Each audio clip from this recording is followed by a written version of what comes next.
here to share my friend Susan's exceptional exit plan. Monday, December 23rd, 2019.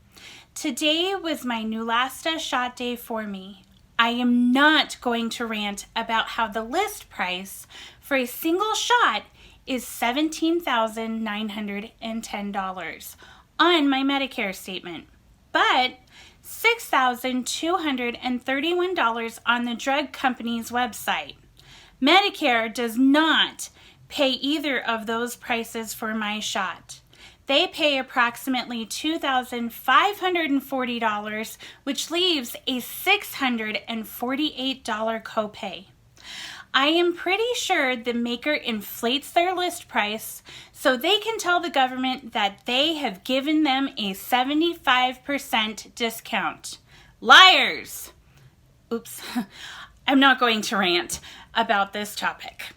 I have low blood pressure, really low blood pressure. I am a skinny, laid-back woman who sits in a wheelchair all day. My blood pressure has been low since I had my automobile accident that left me paralyzed. Normal blood pressure is less than 120/80. My blood pressure only gets that high if I'm lying in a hospital bed being pumped full of fluids or something is hurting me badly.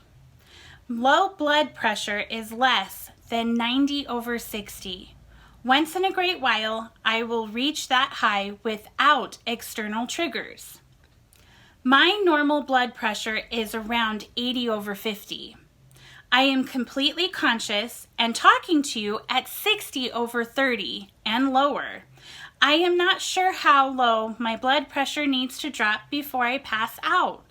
It has happened, but I am guessing it is too low to track. I have warning signs before my blood pressure gets too low to cause me to pass out. And now that I have a power wheelchair that lays me back, my blood pressure rarely drops so quickly I actually pass out. I started occasionally passing out when I was pregnant with my 7-year-old Micah. I thought it was the baby hitting some nerve while moving around in my womb. Each time I was sitting up, I would feel my imaginary feet, and then my vision would go white. A minute or two later, I could hear someone talk to me, but it would take several seconds before I was able to talk back. I passed out approximately 5 times while pregnant with Micah. I made it about a year after Micah was born before I passed out again. Combing my hair is a trigger point for very quickly passing out. The first time I passed out after my accident was during my first shower after my halo was removed. The aide was combing my hair with conditioner in it when the comb snagged a tangle. I woke up with my face by my feet. I was very flexible when I had my accident, and I didn't know my name. That was the only time passing out required me remembering details of my life. Every few months, I would get lightheaded while we combed my hair. Sometimes I would pass out. Most times I stopped the hair combing before I lost consciousness. Most times I could not talk or brush my teeth immediately when I got up because your blood pressure drops when you sit up. Occasionally, a change in seating surfaces could cause me to pass out. One time, my significant other, Donald, and I went to a park with Micah that was not wheelchair accessible. Donald lifted me out of the truck seat, placed me in my manual wheelchair, pushed me to the edge of the playground, and took Micah to play. A few minutes later, I heard Donald asking me, "Do we need to leave?" When I could speak again, I told him that I would be fine now since I had already passed out. I did get my usual warning signs before I passed out, but Donald and Micah were too far away for me to call. Donald had seen my head bobbing across the playground and came to check on me. Now that I have a power wheelchair that lays me back, I rarely pass out. As soon as I feel a tingle in my imaginary feet, I stop what I'm doing, place my wheelchair in a spot I can lay back, and lay back my chair. Once in a great while, my blood pressure drops too fast for me to see. My vision goes white. The correct buttons to lay back my chair, and I pass out. What does all of this have to do with my Neulasta shot?